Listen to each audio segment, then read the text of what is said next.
Iddah itu ada yang 3 kali suci, ada yang 3 bulan, ada yang 4 bulan 10 hari. Itu menghitungnya berdasarkan bilangan kalender Hijriah lagi.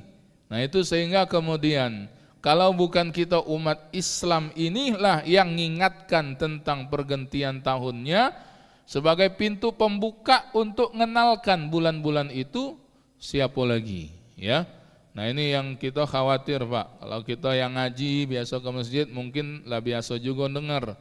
Walaupun belum tentu juga kita kemudian ada yang bisa kita tahu dalam bulan-bulan itu. Kadang bilangan bulan Hijriah ini, bilangan bulannya baik masih banyak yang belum hafal urutannya itu ya. Nah, coba kita urutkan misalnya Muharram, apa lagi sudahnya Pak?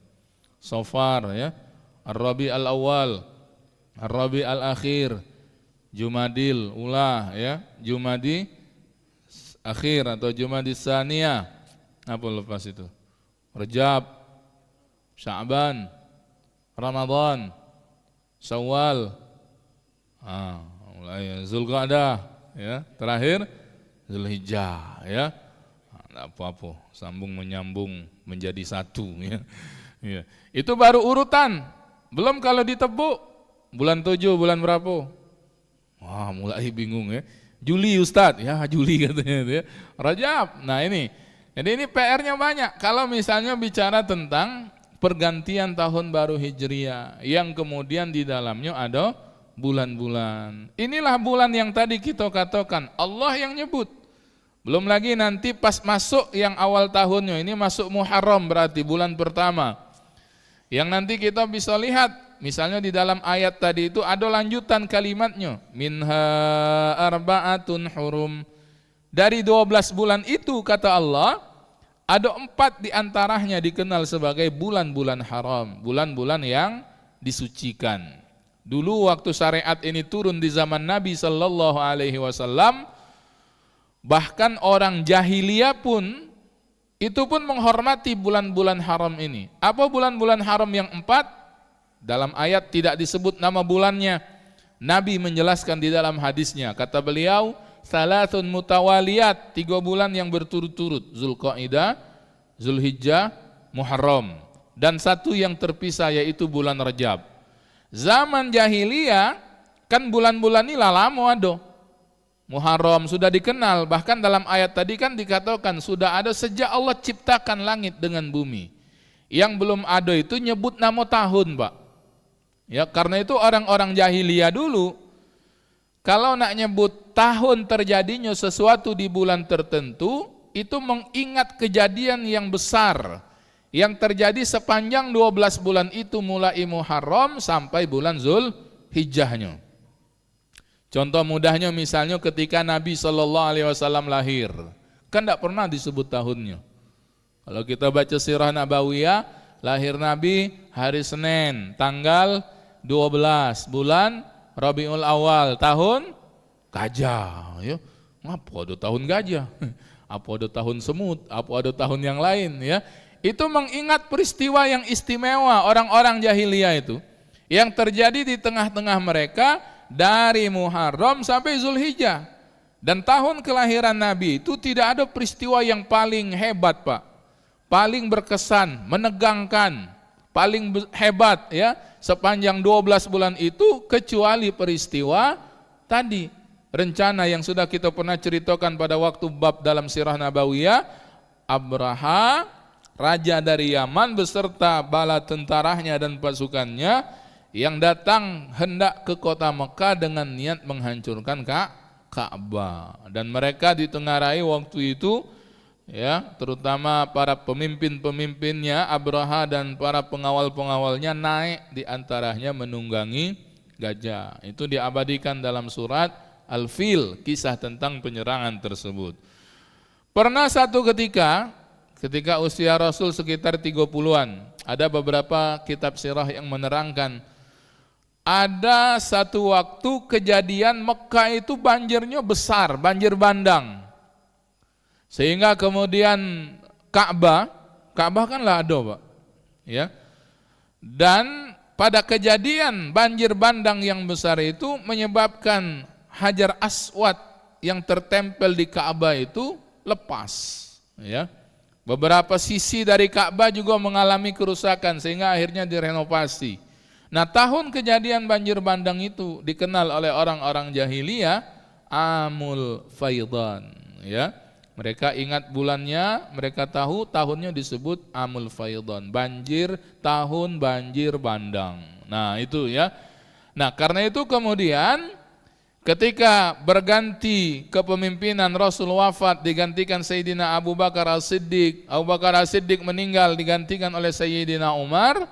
Sayyidina Umar ini yang banyak mengasaskan ya aturan-aturan yang berhubungan dengan umat Islam, termasuk diantaranya adalah penyebutan tahun Hijriah ini. Ya, jadi baru Sayyidina Umar itu yang menetapkan. Dari mana kemudian dia mengambil awal daripada penyebutan tahunnya, ditarik mundur olehnya pada waktu peristiwa hijrah Nabi sallallahu alaihi wasallam, ya. Nah, ini. Nah, dulu orang-orang jahiliyah itu bentuk penghormatannya kepada bulan-bulan haram ini, kan mereka lah tahu bulan-bulan, tapi belum tahu tahun. Di antaranya dalam bentuk sepakatnya mereka di bulan itu tidak boleh berperang. Wong Arab nih memang dari dulu Pak terkenal galak bebala ya, galak saling serang antar suku itu. Ya, sampai hari ini masih ya. Suriah misalnya yang tak selesai-selesai ya. Mungkin beberapa negeri yang lain, sebahagian dari Yaman, sebahagian dari Sudan dan sebagainya. Kalau Palestina itu memang makrokah nian itu, makrokah jihadiyah sampai akhir zaman itu ya. Tapi bukan sesama muslim. Nah, orang-orang jahiliyah dulu kalaulah masuk Zulqaidah itu macam sepakat, kita gencatan senjata, tidak saling serang. Jadi punya kebiasaan menghormati bulan-bulan haram itu. Islam datang dipatenkan istilahnya oleh Allah sebagai bulan-bulan haram. Nah, Muharram ini termasuk di antara 4 bulan yang disucikan. Nah, ini. Jadi memang kalau bukan kita Pak, nak siapa lagi nak memperingatinya? Belum lagi setelah kita kemudian belajar mengurutkan bulan-bulan itu, mengenal bulan-bulan itu, nanti kita nak tahu pula dalam tiap bulan itu ada apa? Ada enggak sejarah secara historisnya yang berhubungan dengan syariat? Belum lagi ada tidak amalan yang bisa kita buat di setiap bulan-bulan yang ada dalam kalender Hijriah itu. Muharram misalnya. Ini mumpung majelisnya tentang Muharram gitu dan belum ya. Dan kita sampaikan hari ini, kalau sampaikan tahun depan atau bulan yang depan lah sofar pula gitu. Ya. Apa yang ada misalnya di bulan Muharram yang bisa kita buat sebagai bentuk iktidaan, mengikut kepada yang disunnahkan Rasul sallallahu alaihi wasallam. Maka kalau kita lihat Bapak Ibu yang dimuliakan Allah, tidak ada yang paling istimewa di bulan Muharram ini dari amalan-amalan sunnah itu melainkan diantaranya adalah ibadah saumu yaumi Asyura. Ya, ini yang ada di Muharram. Ini mirip-mirip kalau kita di Zulhijjah yang lalu ada namanya ibadah sunnah dalam bentuk puasa hari Arafah. Maka Muharram ini identiknya puasa sunnahnya itu dengan puasa Asyura, ya. Tengok Asyura dari kata asyara yang berarti 10, ya. Maka Asyura ini, puasa Asyura ini adalah puasa yang nanti dilakukan di hari ke-10 dari bulan suci Muharram. Nah, ini yang ingin kita saling wasiati, saling mengingatkan agar kemudian berniat dari sekarang, ya Allah, mudah-mudahan tak ada halangan tanggal 10 Muharram itu bisa ngambil peluang bersama umat Islam lainnya yang berpuasa di hari Asyura. Memang sunnah muakkadah, tak wajib. Tapi kalau tertinggal dari amalan di hari tersebut dengan puasa sunnahnya, rugi. Nah, itu biar kita ngeh ya. Jangan sampai karena sunnah juga Ustadz, akhirnya tak mengambil keistimewaannya. Kalau terlewat rugi. Ini mirip-mirip memang betul dengan puasa Arafah. Dari segi pelaksanaan, dia terikat dengan tanggal tertentu, 10 Muharram. Kalau kita sadarnya terlambat, sadar-sadarnya lah tanggal 11 boleh tak aku puasa hari ini Ustaz, tapi nak Asyura tak boleh, nak dapat keutamaannya. Terlewat tanggal. Dan cuman sekali dalam setahun, tak dipinta di hari yang lain. Di tanggal 10 Muharram itulah kita disebut dengan puasa Asyura, ya. Karena itu rugi. Nabi SAW nyebut di dalam hadis beliau, siapa yang puasa hari Asyura dijanjikan ampunan atas dosa-dosa kecilnya setahun yang lampau. Nah, ya, di mana lagi Pak kita nak mencari wasilah-wasilah pengampunan dosa kecuali yang sudah disebut-sebut, dinyatakan oleh Nabi seperti ini. Kalau di sebelah Pak, paham di sebelah Pak ya? Maksud di sebelah itu ya, ada surat penembus dosa, ya, Mahyar aku rasul itu. Coba tanya kalau punya kawan ya. Saya dulu masih ingat di Papua kan banyak gitu, tetangga itu yang non-Islam dengan pendetanya ya, Mahyar, ya, tiap bulan ada potongan langsung auto debit 10%, ya, kita diminta setahun sekali 2,5% pula, ya, itu pun ada syaratnya, itu mereka 10% potongnya.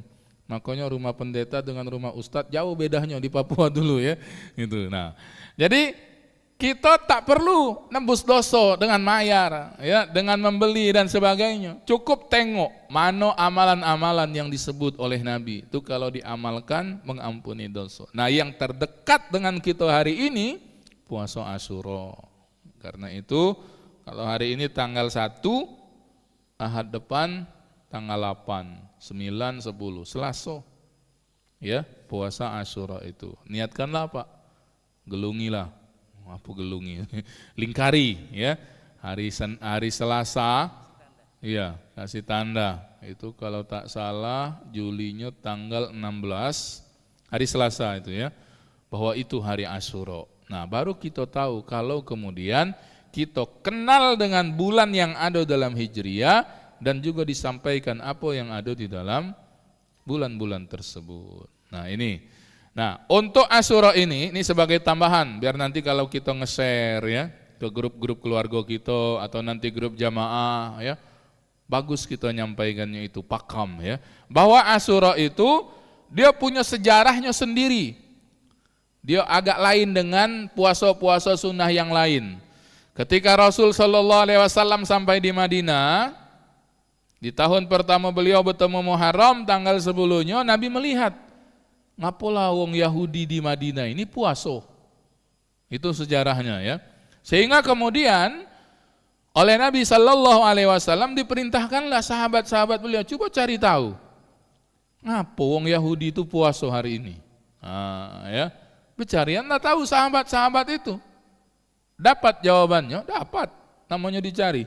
Dapat jawabannya disampaikanlah kepada baginda Rasul sallallahu alaihi wasallam. Rasul, mereka nih puasa di hari ini, Rasul, memperingati selamatnya Nabiullah Musa alaihi salam. Nabi Musa kan Nabi Bani Israel ya. Dan pengikutnya dari kejaran Fir'aun dan bala tentaranya. Itu waktu yang peristiwa pembelahan laut itu ya. Yang Nabi Musa selamat nyeberang, lalu Fir'aun melok nyeberang, tiba di tengah laut, disatukan lagi oleh Allah, tenggelam, mati ya. Nah, mereka puasa di hari ini, Rasul memperingati peristiwa itu. Dapat jawaban tersebut, lalu Rasul kemudian ngomong, kalau begitu, kita umat Islam lebih berhak lagi untuk memperingati selamatnya Nabi Musa itu. Nah, kan Nabi Musa dengan Nabi Muhammad sama-sama Nabi. Syariatnya dari Tuhan yang sama, Allah Subhanahu wa ta'ala ya. Lalu dalam riwayat itu ditemukan ada lanjutannya, ada sahabat yang nyeletuk. Nah, kan memang ada tipe-tipe yang hobi nyeletuk tuh, tapi tinggal bagus apa tidaknya. Nah, yang ini agak bagus. Ngomong sahabat tuh, Rasul, kalau kita puasa karena alasan itu berarti kita mirip sama mereka orang Yahudi. Nah, karenanya Nabi kemudian menjawab, khalifuhum, berbedalah dengan mereka dalam bab puasa 10 Muharram ini dengan berpuasa juga sehari sesudahnya dan atau sehari sesudahnya. Nah, karena itu nanti jamaah yang dimuliakan Allah, dalam tataran pelaksanaannya, prakteknya puasa di Asyura khusus yang berhubungan dengan Asyura ini, puasa di bulan Muharram yang berhubungan dengan Asyura ini, maka nanti ada yang puasanya 3 hari. Ini bagus, tentu bagi yang mau dan mampu Ya. Kapan 3 harinya itu? Dari Tasu'anya, dari 9 Muharramnya, 10 sebagai Asyuranya yang intinya, dan 11 daripada bulan Muharram itu. 9, 10, 11 ya. Ayo Ustaz, tak sanggup ya. Nyebutnya bae lemak, puasa 3 hari. Melakukannya payah. Boleh tak 2 hari? Boleh, silahkan. Afdol juga. Boleh 9, 10 atau 10, 11. Tengoklah situasi Muharram di tahun itu, harinya dan sebagainya. Maka kalau lihat yang tahun ini, kalau nak puasa 2 hari Pak ya Bu ya, itu cocoknya dengan sehari sebelumnya. Asyuranya Selasa, sehari sebelumnya Senin. Ya, terutama bagi yang sudah biasa puasa Senin Kamis, lanjutkan baik. Puasa Senin yang memang biasa dia lakukan, puasa Tasu'a, 9 Muharram, besoknya puasa Asyura ya. Ustaz 2 hari tidak sanggup juga. Memang ada jenis yang jarang puasa sunnah tuh ya. Iya, aku ini jenis tak tahan lapar Ustaz. Boleh tak sehari baik? Ya boleh. Daripada tinggal galau. Mala yudraku kullu la yudraku kullu. Yang tidak bisa buat semua, jangan tinggalkan semua. Puncak dan inti Asyuranya itu di tanggal 10 itu, ya. Maka puasa seharilah di hari itu. Kalau misalnya memang aku nak sehari baik Ustaz, hari apa? Hari Asyuranya. Hari Selasa tanggal 10 Muharram itu. Nah ini ya, jamaah yang dimuliakan Allah, ini faidah. Ngapa kemudian kita ingatkan umat ini tentang pergantian tahun, tentang bulan-bulan yang itu diakui di sisi Allah, belum lagi apa yang ada dalam bulan tersebut, sejarahnya mungkin, ya, subuhat-subuhat yang ada di bulan itu mungkin, atau amalannya seperti Muharram dengan Asyuranya. Ini baru nyebut Muharram gitu, belum masuk ke Safar ya. Safar ini kalau secara amalan khusus tidak ditemukan, tapi subuhatnya ada. Sampai hari ini saya menemukan itu. Dulu ya, zaman jahiliyah, Bapak Ibu yang dimuliakan Allah, ada semacam pemahaman bahwa kalau masuk bulan Safar, orang-orang jahiliyah itu tidak berani melakukan acara-acara walimahan. Maka mereka melarang menikah di bulan Safar. Ya, kalau konteks hari ini yang banyak acara akikahan misalnya itu ya, apalagi yang sifatnya mengundang orang ramai, mereka menghindari. Ngapo?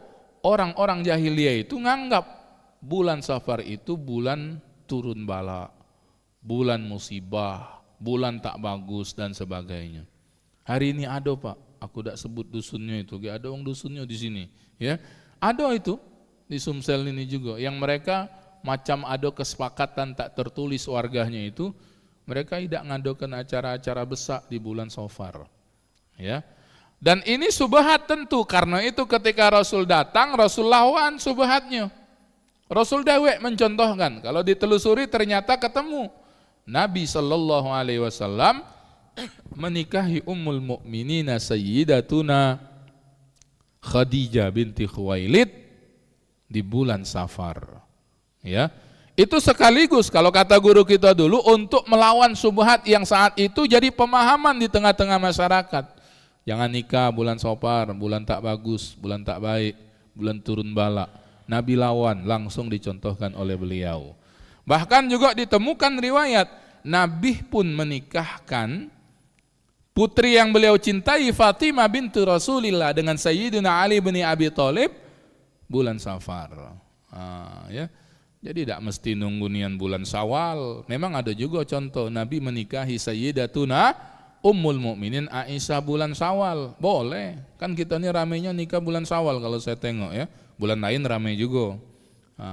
Tapi kalau memang lah nak nikah, jangan tunggu dari Safar bulan 2 ke Syawal bulan 10, 8 bulan. Ya. Aman yang nak nikah itu tidak tahan lagi, kayak bahaya Pak. Jatuh dalam buat dosa. Nikahkanlah. Ya. Tidak ada istilah dalam syariat ini bulan bagus, tidak ada. Bulan baik, bulan buruk maksudnya. Tidak ada bulan yang buruk. Yang ada itu antara satu yang lain lebih istimewa. Tapi kalau nak disebut bulan jahat, bulan turun bala, bulan musibah, nah itu tidak ada landasannya di dalam syariat kita yang mulia ini. Ya, nah itu tidak bisa kemudian kita tahu kecuali kita dikenalkan dengan nama-nama dari bulan-bulan ini. Nah itu baru Safar. Belum yang lain, Ar-Rabiul Awal. Yang paling penting dari Ar-Rabiul Awal kita kenal itu bulan Maulid Nabi sallallahu alaihi wasallam. Terus dan seterusnya sampailah nanti kita akan bertemu bulan yang terakhir yaitu bulan Zulhijjah. Nah karena itu momentum pergantian tahun baru ini Bapak Ibu yang dimuliakan Allah, sama-sama kita berniat ya. Niat apa Ustadz? Niat baik. Niat untuk merubah diri kita jadi lebih baik dari yang kemarin. Tidak usah muluk-muluk. Target yang sedikit tapi kemudian bisa kita lakukan sudah istimewa. Contoh misalnya, perkara ini tidak ada yang paling penting dalam hidup Pak kecuali perkara semayang. Karena itu niatkan, Ustadz aku nilai semayang. Semayang itu ada tingkatannya.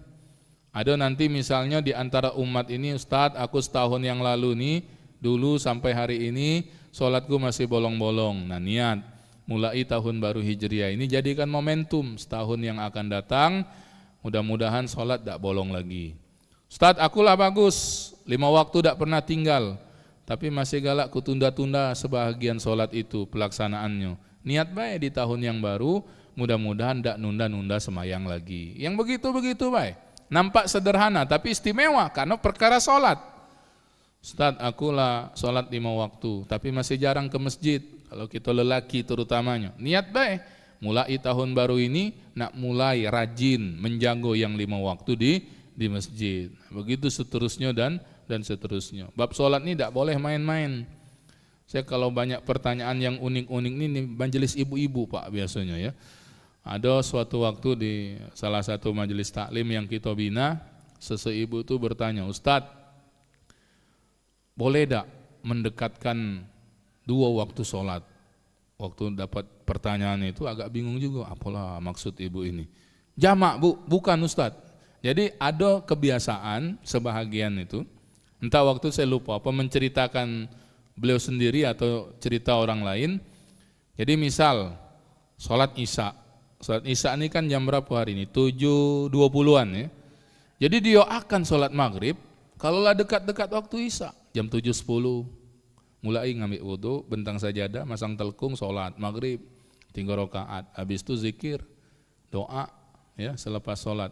Selesai gawe itu azan Isya, sekalian azan maghrib, sekalian dia kemudian sudah itu sholat Isya. Oh itu rupanya mendekatkan 2 waktu sholat. Hanya ku tanya Bu, itu sesekali apa jadi kebiasaan?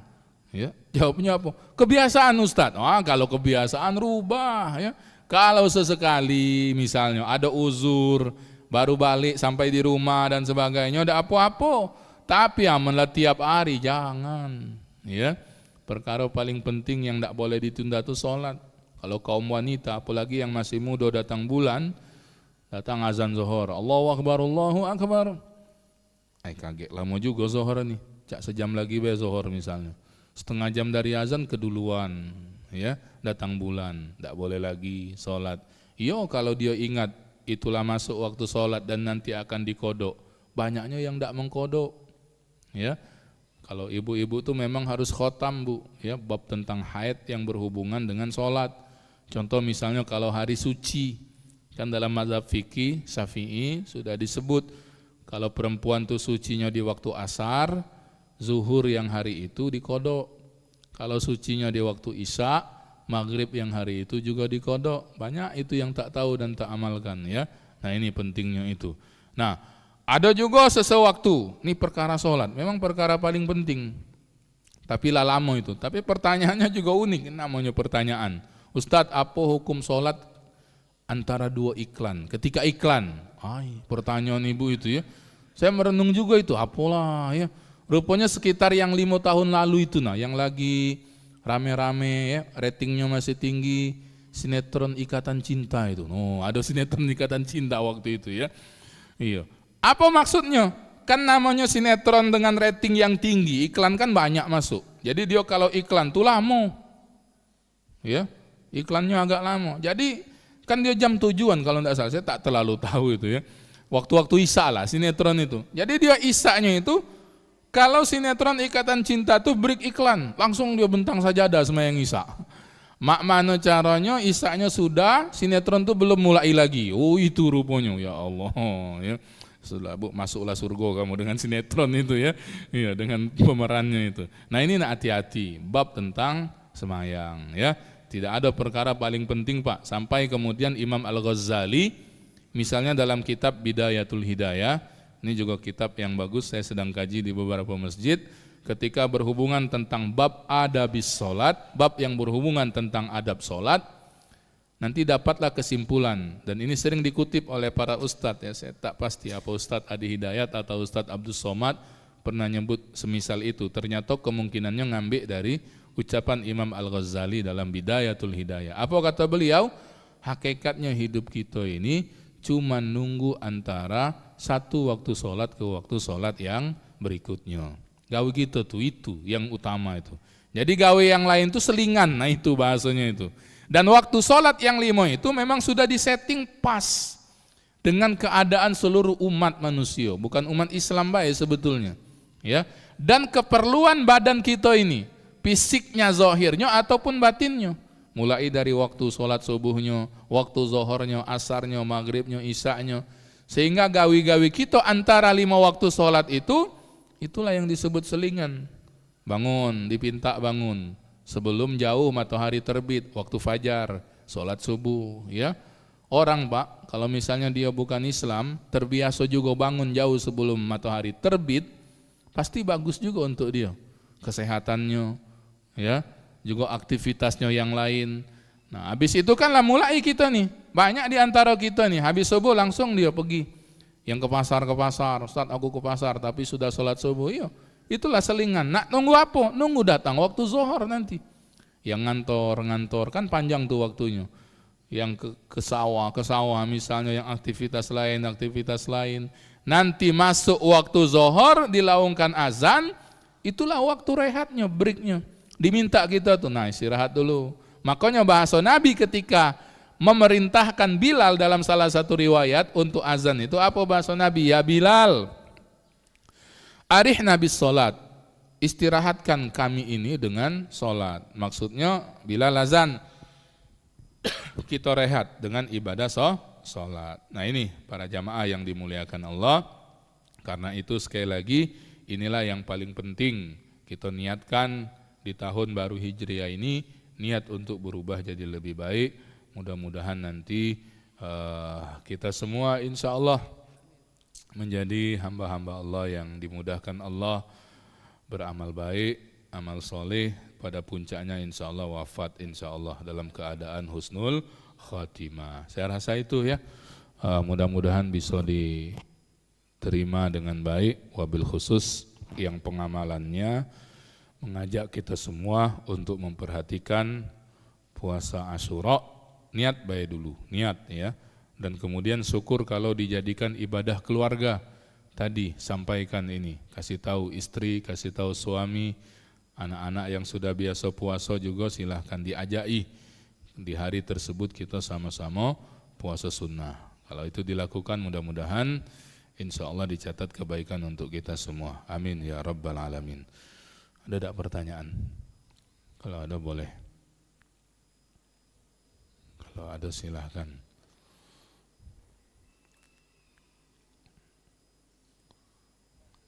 Tidak ada. Hah? Ada ibu Kati Iya. Boleh Pak Haji, sila. Assalamualaikum Ustaz. Waalaikumsalam warahmatullahi wabarakatuh. Ini masa sholat jamak Ustaz. Ke suatu daerah yang tidak sampai 80 kilo. Bertemu seorang, nanya, sudah sholat belum asar? Katanya sudah, jamak. Lah, belum sampai 80 kilo jamak. Karena kita dari Palembang itu balik ke sana katanya, tak sampai 60 kilo, balik lagi ke Palembang itu dianggap sudah pacak jamak kosor. Mana itu kira-kira Ustaz? Iya. Jadi kalau dihitung returnnya bolak-baliknya sampai katanya lebih 120 jadinya. 120 ya. Iya. Oke. Pertanyaannya boleh tidak ngambil jamak itu ya, lebih kurang aja. Iya. Baik. Jamak ini jamak ya. Nanti ada pembahasan qasar juga itu. Sudah ada ketentuannya. Di antara yang menjadi sebab utama itu safar, perjalanan, dan safarnya itu safar minimal safar mubah yang bukan untuk tujuan yang maksiat minimal ya, walaupun bukan safar ibadah seperti umroh dan sebagainya. Dan dia sudah ada ketentuannya. Kalau dalam fikih mu'tamad dalam mazhab Syafi'i, kita sudah tahu dia ada batasan jarak. Dan batasan jarak itu hitungannya batasan jarak one way, sekali jalannya. Jadi dia tidak menghitung sekaligus perjalanan pulang untuk kemudian disatukan sehingga menjadi jumlah.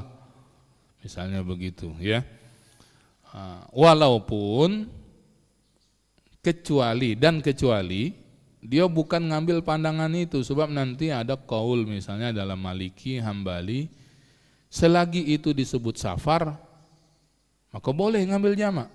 Nah pandangan yang ini dia tidak ngiro jarak tadi. Asak kita safar, misalnya anggaplah ke Indralayo lah, kan 40 kilo lebih kurang misalnya. Tujuan kita safar, sudah disebut safar, maka lah boleh ngambil jamak. Apalagi zaman dulu safar mereka itu safarnya berat. Iya, ya. Tapi bukan karena berat tidaknya sebetulnya, tapi sebab safarnya. Ini juga untuk menjawab kalau ada misalnya orang yang tidak galak ngambil rukhsah dalam perjalanan. Kanlah lemak Ustadz katanya sekarang ini. Perjalanan lemak, rest area banyak, ada yang begitu ya. Dari sini nak ke Lampung, secara jarak kan sudah terpenuhi ratusan kilometer. Kalau Bakauheni kan kilometer 1 ngitungnya. Keramasan ini 360 sekian. Artinya kalau kita nak ini lah lewat jaraknya. Tapi dia tak ambil dengan alasan banyak rest area dan perjalanan mudah. Jadi alasan ngambil itu bukan karena kesulitannya atau mudahnya, tapi karena safarnya. Ya. Jadi mungkin ditakkid ditakkid itu dipastikan yang ngomong itu, kamu nih ngambil pandangan yang mana? Ya, kalau dia bukan ngambil yang ada jarak berarti. Tapi kalau dia kemudian biasanya ngambil pandangan dalam mazhab Syafi'i, sebaiknya mengikuti ketetapan itu. Jadi ada minimal jarak, baru kemudian ngambil rukhsahnya. Dan itu tadi kita sebut dihitungnya jarak berjalan satu halahnya, sehalahnya. Bukan dua halah, bukan PP-nya ya, untuk kemudian dijadikan batasan bolehnya safar tersebut. Dan safarnya safar yang ada tujuan tadi ya, safar mubah. Jangan cuma nak muter-muter ya, muter dari kilometer 12 dari jalan besar lewat Soekarno-Hatta, diputarinya berapa kali kelilingan ya. Kapan diputari dapatlah 100 kilometer ya. Wah ya nak ngambil jamak misalnya itu ya. Misalnya tidak boleh, itu namanya safar ketik tujuan ya. Nah itu jadi kalaulah terpenuhi boleh. Saya rasa itu Pak Haji, tinggal dia itu meloi pandangan yang mana. Nah demikian ya, wallahu a'lam bishawab. Boleh Pak.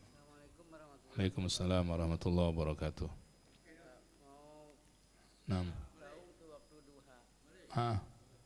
Waktu duha.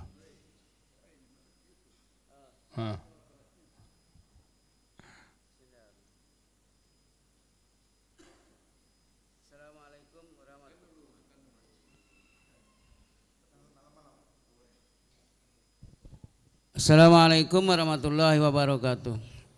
Assalamualaikum warahmatullahi wabarakatuh. Saya mau tahu itu kalau sholat duha batasnya sampai jam berapa dan mulainya jam berapa? Assalamualaikum warahmatullahi wabarakatuh. Baik, waalaikumsalam warahmatullahi wabarakatuh. Ketika matahari terbit, suruk nyebutnya. Inilah suruk belum? Belum ya? Agak lambat yang gitu nih memang. Ya, dilambatkan. Dan itu biar pas memang, karena nanti sebahagian Ketika tiba waktu syuruk diminta menunggu untuk kemudian mengerjakan sholat sunnahnya. Minimal 5 menit lah dari terbit syuruk. Dan waktunya tak lama memang untuk pelaksanaan sholat sunnah syuruk. Karena itu sholat sunnahnya juga dipinta 2 rakaat yang ringkas bae. Nanti lebih kurang misalnya 15 menit dari terbit syuruknya, maka nanti masuk dulu waktu yang dilarang, makruh untuk sholat. Ya. Berapa lama?